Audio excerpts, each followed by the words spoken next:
કદાચ ને આનાથી ઢીલા ન થાય તો આને ખોલવાના, તો આને ખોલવાના. બરાબર. આનાથી પાછળના બધા આરપીએમ આ બે પટ્ટા ઉપર જ સેટિંગ છે.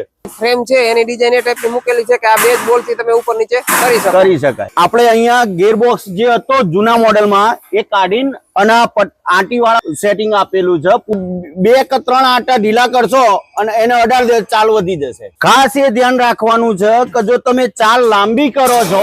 નમસ્કાર ખેડૂત મિત્રો, આજનો વિડીયો ખાસ કરીને આપણે નટરાજ થ્રેસરના હર્બમ મોડલ વિશેનો આખો વિડીયો છે.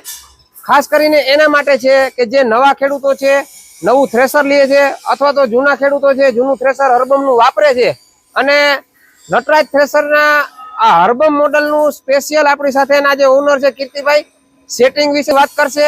બીજા નંબરમાં કે થ્રેસરમાં શું ખાસ કરીને કાળજી રાખવી અથવા તો કોઈ મિત્રો નવું લેવાના છે કે લઈ લીધું છે તો એને શું કાળજી રાખવી અને થ્રેસરમાં ઓછું મેન્ટેનન્સ આવે ભવિષ્યમાં અને ખેડૂતને સારી રીતે સહેલું પડે એના માટે થઈને ખાસ અમુક ટિપ્સ કહેવાના છે અને અમુક સેટિંગ કહેવાના છે. તો કીર્તિભાઈ સ્વાગત છે તમારું. નમસ્કાર. આપણે આ થ્રેસર વિશે થોડી ઘણી માહિતી આપીશું અને ખેડૂતોને કઈ રીતે સહેલું પડે, ચલાવવામાં આસાન રહે અને સેટિંગમાં ઝડપી સેટિંગ થાય એવું આજે સમજાવીએ છીએ. પહેલા તો આપણે જોઈએ ઓરનું સેટિંગ, ઓરના આરપીએમ કઈ રીતે બદલવા. તો આ જે છે એ ધાણા સિવાયના બધા પાકમાં આ પુલી ઉપર પટ્ટા ચાલશે. ધાણા સિવાય બરાબર છે. અને ધાણામાં જ ખાલી આની ઉપર લેવાના થાય. એ આ એક્સ્ટ્રા પટ્ટા આપેલા છે એ દાણામાં ચડાવવાના રહેશે. બરાબર છે. પછી અહીંયા આવીએ તો આ છે ડ્રમના આરપીએમ છે. આ પહેલી પુલી જે છે ઉપર નીચે આમ અમે પહેલી ટ્રેક્ટર બાજુની એ કઠોળ માટેની છે. જેવા કે મગ, તુવર, અડદ, ચણા, સોયાબીન, સૂર્યમુખી એ આની ઉપર ચાલશે. વચ્ચેની જે પુલી છે એની ઉપર ઘઉં, જુવાર, બાજરી, ગવાર, જીરું, રાયડો, વરિયાળી, મેથી, રજકો અને રાજગરો આટલું આની ઉપર ચાલશે. અને આ પાછળની જે પુલી છે સ્પેશિયલ દાણા માટેની છે. બરાબર. એ કઈ રીતે પટ્ટા બદલવા તો અહીંથી આ 4 બોલ્ટ ઉપર થી સેટિંગ આવશે. આ 2 બોલ્ટ ટાઈટ કરવાના છે અને આ જે 2 બોલ્ટ છેડા વાળા એ ખોલવાના છે. તમારે બધા પાકમાં આ 2 ખોલવા ના પડે તો વાંધો નહીં. બરાબર. આ 2 ખોલવા ના પડે તો વાંધો નહીં. આની ઉપરથી પટ્ટા ઢીલા થઈ જતા હોય તો આને ખોલવાની જરૂર નથી. આ ઢીલા કરીને આ પટ્ટા ઢીલા થઈ જશે, આની ઉપર લઈ લેવાય. બરાબર. કદાચ ને આનાથી ઢીલા ન થાય તો આને ખોલવાના, તો આને ખોલવાના. બરાબર. જોઈ શકો છો ડબલ ઓપ્શન છે ટૂંકમાં. હા. હવે જો આ જે 2 પટ્ટા છે એ આગળના પટ્ટા તમે આ પુલી ઉપર અથવા આ પુલી ઉપર ગમે તે પુલી ચેન્જ કરો એટલે આ 2 પટ્ટા ફૂલ ટાઈટ હોવા જોઈએ. એ ખાસ બધા ખેડૂતોએ ધ્યાન રાખવું પડશે. અને આપણે આ જો ટાઈટ અથવા તો બહુ ઢીલા પડતા હોય તો એક્સ્ટ્રા 1 પટ્ટા આપીએ જ છીએ. બરાબર. દરેક ખેડૂતને દરેક મશીનમાં આ પટ્ટા એક્સ્ટ્રા આવું જ છે. બરાબર. એ ખાસ ધ્યાન રાખવાનું છે. જો ઢીલા પડતા હોય તો આ ગરેડો આપેલો છે, ટાઇટનિંગ કહેવાય એને, એ આ આપેલી જ છે આ પુલી, એનાથી ટાઈટ રાખવા ખાસ. કારણ કે આનાથી પાછળના બધા આરપીએમ આ 2 પટ્ટા ઉપર જ સેટિંગ છે. એટલે ખાસ એ ધ્યાન રાખવું. ખેડૂત મિત્રો, ડ્રમના આરપીએમ જ્યારે પણ ફેરવો ત્યારે ખાસ એક એ જોવાનું કે પાછળના જે 2 બેલ્ટ છે એ ફૂલ કમ્પ્લીટ ટાઈટ હોવા જોઈએ. જેના કારણે પાછળના ચારણા ના કયો, બંને એલિવેટર ના કયો અને જે આપણું મેન એલિવેટર છે ભૂકો ઉપાડવાનું એ બધા આરપીએમ અહીંયાથી જાય છે. એટલે ખાસ ટાઈટ રાખવાના. એટલે એના જે છે બધાના તમને રિઝલ્ટ ખાસ કરીને ચાઇનાનું આપણે મળી રહે. ઘણા બધા મિત્રોને હર્બમ મોડલ જૂનું થઈ ગયું હોય અને પટ્ટા જો જૂના થઈ ગયા હોય અને મજા ઓછી આવતી હોય એવું લાગે તમને તો એ પટ્ટા નવા નાખી દેવાના, જેથી નવા પટ્ટા હશે તો એની ગ્રીપ સારી મળી રહે અને એનું રિઝલ્ટ જે છે એ પૂરેપૂરું મળી રહે. કટર જાળી નું સેટિંગ આપણે સમજાવીશું. કટર જાળી નીચે ઊંચી તો 12 થી જ થઈ જશે. બરાબર. અહીંથી જ થઈ જશે. આ 2 નટ ખોલીને નીચે ઉતારો ને આ ટાઈટ કરો એટલે કટર જાળી ઊંચી આવશે. આ ઊંચી ઉપાડીને આ ટાઈટ કરશો એટલે કટર જાળી નીચી આવશે. આ 2 નટો થી જ 12 થી જ છે. હવે પેલાની જેમ અંદર થી કરવાનું કશું રહેતું છે નહીં. પછી બંને નટો ટાઈટ કરી દેવી એટલે એની જગ્યા એથી હલે નહીં. બરાબર. હવે કટર જાળી ખોલવી કઈ રીતે અને ખેડૂત મિત્રો કટર જારી ઉપર નીચે કરવા માટે ફક્ત આ બે જ બોલ્ટ છે ને? બે જ બોલ્ટ, બીજા કોઈ બોલ્ટ જ નહીં. સામેની બાજુ કે કોઈ જગ્યાએ નહીં, કાંઈ કોઈ setting નહીં. આ બે કરવાની બોલ્ટ જરૂર થી નથી. કટર જાળી ઊંચી નીચી થશે. અને કટર જારીની જે અંદરની ફ્રેમ છે એની ડિઝાઇન એ ટાઈપની મૂકેલી છે કે આ બે જ બોલ્ટ થી તમે ઉપર નીચે કરી શકો. કરી શકાય. કટર જાળી ખોલવા માટે થઈને આ બે જ બોલ્ટ છે અંદરના. 6 આની બોલ્ટ છે બે. આ 6 આની બોલ્ટ છે. એક આ બોલ્ટ છે અને એક આ બાજુનો આ બોલ્ટ છે. આ બે બોલ્ટ ખોલો એટલે કટર જાળી બહાર નીકળી જાય, ખુલ્લી થઈ જાય. બે બોલ્ટ ખોલવાના, આ હેન્ડલ થી ખેંચી લેવાની.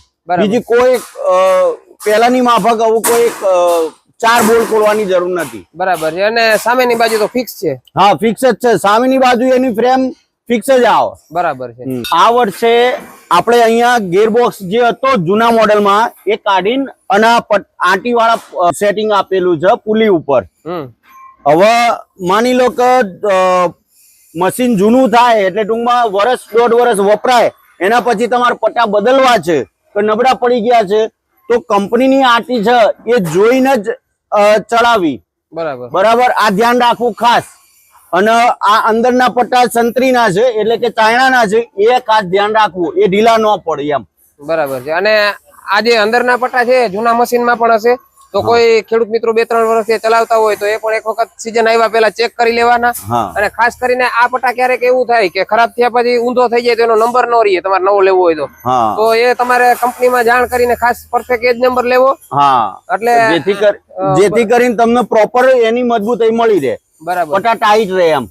અને એ જ રીતે ઉપરના બંને બે એલિવેટર પણ આંટી વાળા પટ્ટા છે ને? હા, આંટી એમાં એ એલિવેટર ની આંટી તો ગમે એમ મારો, ગમે એમ મારો, એ ગમે તે રીતે મારો, કારણ કે એમાં આખી આંટી છે. અચ્છા, એટલે એમાં વાંધો નહીં આવે. બરાબર. ખાલી આજ એક અડધી આંટી આ છે એટલે આમ જ ધ્યાન રાખવું પડશે. આની આંટી કદાચ અવર સવર થઈ જાય તો શું થાય? ઊંધું ફરે આખું આ મશીન. આ બંને એલિવેટર, આ ત્રણે એલિવેટર ઊંધા પડશે, એ કામ નહીં આપે. હા, એટલે કોઈ હેરાન ન થાય એમ કે ટૂંકમાં ખાસ કરીને પેલા જૂની આંટી જોઈ લેવી, અથવા ના સમજ પડતો હોય તો કંપનીમાં ફોન કરીને પૂછી લેવાય. હવે દરેક પાકમાં અગત્યનું જે સેટિંગ છે, જે ચાયણો વકાવવાનું, એ આપણે તમને સમજાવીશું. પેલા તો તમને એક આ પાનું આપેલું છે, એનાથી આ ઢાંકણી અહીંથી ખોલવાની રહેશે. આ ઢાંકણી ખોલશો એટલે અંદર એક ઊંધા આટાની નટ આવશે. બરોબર, એ તમને હું ખુલ્લા સામાન માંથી તમને સમજાવી દઉં. સંતરી એ બહાર જ આપણે કાઢેલી છે, સંતરી ખાલી બતાવવા માટે થઈને આપણે બહાર કાઢેલી છે. આ સેટિંગ આવે છે. બરાબર, હવે તમે આમ લગાયેલું છે, હાલ કંપનીનું ફિટિંગ આ છે. હવે માની લો તમારે ચાલ ઘટાડવી છે તો આના ખાલી 2-3 આટા આમ દબાઈને અને આ બોલ્ટ એને અડાડી દેવાનો અને આ ટાઈટ કરી દેવાનો. આ બોલ્ટ ઊંધા આટા એટલે ચાલ ઘટી જશે. હવે ચાલ વધારવી છે તો આના આ ખોલીને અને આ 2 કે 3 આટા ઢીલા કરશો અને એને અડાડી દે, ચાલ વધી જશે. બરાબર. એમાં ખેડૂત મિત્રો અત્યારે નવા મોડેલમાં આપેલા છે. આને આ બે બોલ્ટ ને કઈ કરવાનું જ નથી. ના, એ બે બોલ્ટ ને ક્યારે ખોલવું પડે કે જયારે આમાં આ બોલ્ટ આ સિસ્ટમ નો આવે, એક બાજુ ભાગ વધારે આવે અને એક બાજુ ઓછો આવે. કંપની તરફથી તમને અહીંયા આ રીતે સેટિંગ આપેલું છે. વધારે જે ઊંચો ભાગ છે ને એ રીતે આપેલું છે. હવે તમારે માની લો કે જીરામાં ચાલ ઘટે છે, ઓછા રેસે જીરું કાઢવાનું થાય તો આને ઊંધો કરવો પડે. એ વખતે આ બે બોલ ખોલીને આને ઊંધો કરવા માટે થઈને આ કાઢવો પડે બહાર. ખાસ કરીને આ તમે માથું જોવો બોલ નું, એક બાજુ એક સાઈડ ચોટાડેલો છે ને એક બાજુ આ બાજુ છે, એટલે માથું ઊંધું કરવાનું. હા, ઓછો જે ભાગ છે એને ઉપર લઈ લેવાનો. એને ઉપર લઈ લો એટલે ચાલ વધુ વધશે. અને ખાસ હજી જે જૂના મોડેલ છે એમાં આ બોલ નું સેટિંગ નથી. હા, તો એના માટે ખાસ તમારે ઘણા બધા મિત્રો હજી નવા છે ને પહેલી વાર થ્રેસર લીધી અને એવો પ્રશ્ન હોય છે કે ચાલ લાંબી ટૂંકી કેમ કરવી. તો આ જે ટોપી ખોલશો ને એટલે કીર્તિભાઈ કીધું એવી રીતે આવી અવડા આટાની નોટ અંદર હશે, એને સેટ ઢીલી કરવાની નોર્મલ. અને એવું હોય તો હથોડીનો ટપોરો મારી અને થોડી બારે લેવી. નકર ઘણા ખેડૂતો આખી ઢીલી કરી નાખે પડી જાય પછી સેટ નથી થતું. પછી સેટ ના થાય. એટલે એમાં આ ઉપરનું કવર નહીં હોય પણ તો પણ એ તમારી રીતે તમારે જેટલું જોતું એટલો સેટિંગ થઈ જશે. અને ખાસ ખેડૂત મિત્રોને એક ઈ કહેવાનું છે કે ઝટકામાં તમારે જોતો એ પ્રમાણે થોડોક તમારો અનુભવ વાપરવાનો. અમુક ખેડૂતો જે છે ને વધઘટ બહુ કરી નાખે છે, અતિશય પણ વધારી નાખે છે, ક્યારેક નુકસાન પણ કરે. ખાસ એ ધ્યાન રાખવાનું છે કે જો તમે ચાલ લાંબી કરો છો, અતિશય લાંબી કરો છો તો 12 રેસ ઉપર લીવર તમારું 12 રેસ ઉપર વધવું ના જોઈએ. બરાબર. અતિશય લાંબી કરો તો? અતિશય લાંબી કરવાની જરૂર પડે તો 12 થી ઉપર રેસ કરવાનો થતો નથી. બરાબર. અને બીજું એક કે જો તમારું થ્રેસર કમ્પ્લીટ હાલતું હોય તો કોઈ પણ પ્રકારની હરી ન કાઢવી. હા, તમને કઈ એવું લાગે તો જ કરવું, તો જ કરવું એમ. અને બીજું કે કોઈ પણ બોલ તમે ચાયણા માટે થઈને તમે કોઈ બોલ ઢીલો પોચો કરો, બરોબર, તો એને પ્રોપર ટાઈટ કરો. જો સહેજે ઢીલું પડી જશે તો ચાયણામાં ભવિષ્ય મેન્ટેનન્સ આવવાની જરૂર શક્યતા રહે. એવું નહીં કે આ હર્બમ મોડેલમાં કોઈ પણ કંપનીનું થ્રેશર હોય એમાં જો ચાયણાની ચાલનું તમે પ્રોપર ફિટિંગ કરશો ને ખોલ્યા પછી તો એને કઈ વાંધો નહીં આવે. બરાબર. અને એક બીજું છે કે જો ચાયણાની ચાલ તમારે પાછળ આમી કરવી હોય તો આ એક ટોપલીન આપેલી છે. બરાબર છે. તમારે અહીંથી આ જેમ ખોલી એક ઢાંકણી ખોલીને અને અંદરથી બોલ્ટ નીકળશે 10 આની, બરોબર. એ આખો બહાર કાઢી લેવાનો છે અને આને ખોલી લેવાનું છે. આને ખોલીને તમે પાછું પાડશો 2 આંટા એટલે તમારો ચાયણો પાછળ આમું ધક્કા મારશે. એટલે ચાયણો ભરાશે ઓછો ને? હા, ચાયણો ભરાતો હોય તો તમારે કરવાનું રે. ખાસ નોંધ લેવાની, જો ચાયણો ભરાતો હોય તો ટોપલિંગ ના આટા ખોલવાના. હા, અને વધારે પણ નહીં ખોલ નાખવાના, નકર બાર ચાયરા વગર કાઢી નાખશે માલને. વધુમાં વધુ 3 આંટા. હા, વધુમાં વધુ. જરૂર પડે તો જ. આપણે આ એલિવેટર ની ચેન કઈ રીતે ટાઈટ કરવી ને એ તમને ઉપરથી માહિતી આપી દઈશું. આ જે બોલ્ટ છે ને, આ ખીલો બોલ્ટ, એને ઉપર આમ આને ધક્કો મારશો ને આ બોલ્ટ ને આમ ઉપર લઈ જશો ને એટલે ચેન ટાઈટ થશે. બંને એલિવેટરમાં બંને બાજુ સરખા ખીલો ઉપર લઈ જાઓ. બરોબર. એટલે ચેન ટાઈટ થશે. હવે ચેન કેટલી ટાઈટ રાખવી આને સેજ હાથથી જોઈ જોવાનું, આટલો ઝોલો મારવો જોઈએ એટલી ટાઈટ રાખવી, અતિશય ટાઈટ નહીં કરવી. નહીં તો આ સાપરિંગ નો કોઈક દિવસ મેન્ટેનન્સ આવી શકે, કારણ કે ચેન હેવી છે, બહુ ચેન હેવી છે એટલા માટે. બરાબર. અને આ સેટિંગ છે બંને બાજુનો, કાંધાના એલિવેટર, કાંધાનું ને દાણાનું બંને એલિવેટરમાં એક જ સેટિંગ. આ વચ્ચેનું જે એલિવેટર જે છે આપણો માલ ઉપર ચાયણામાં નાખવાનું જે મેન એલિવેટર કહેવાય, એમાં કોઈ દિવસ ચાલુ થ્રેશરમાં અથવા તો રસ્તે હાલતા પણ જો અવાજ આવતો હોય, કોઈ પાટો ટચ થતો હોય બોડીને, તો ગભરાવું નહીં. અને તેમ છતાં બહુ વપરાશ થઈ ગયું હોય મશીન 1500-2000 કલાક અને એના પછી વધારે અવાજ આવે તો આને ટાઈટ કઈ રીતે કરવું એ હું તમને સમજાવી દઉં. આ જે બેરિંગ આપેલું છે બંને બાજુ, એક પેલી બાજુ હશે, પેલા છેડે ના આ છેડે, આ 2 પેડેસ્ટલના બોલ પેલા તો ઢીલા કરવા, એક સામાન્ય ઢીલા કરવાના. અડધો આંટો આને ઢીલો કરીને આ માથે જે બોલ્ટ આપેલો છે એને ચડાવશો ને એટલે ટાઈટ થઈ જશે. અને એ અડધો આંટો જ આ ટાઈટ કરવી, ચેન વધારે ટાઈટ કરવી નહીં. ખાસ ખેડૂત મિત્રો, જે મેન આપણું એલિવેટર છે ભૂકો ઉપાડવાનું, એમાં આડા લોખંડના પટ્ટા છે, બંને બાજુ ચેન છે.